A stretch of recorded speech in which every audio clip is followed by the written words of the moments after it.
init.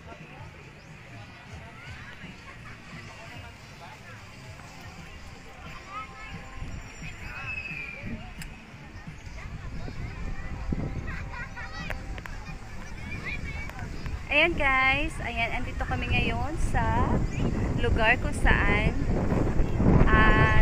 tinatawag nilang Riverside. Ayan, pagpasensya nyo na medyo mahangin. Ayan guys, ito yung aming dagat. Ayan, at nandoon yung aming cottage.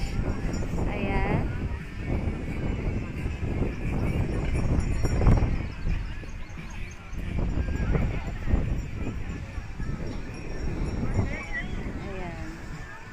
Yun ang sa Coast Guard.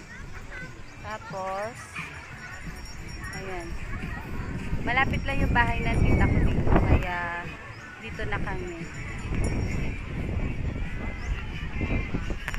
Ang ganda. Tingnan mo yung dagat.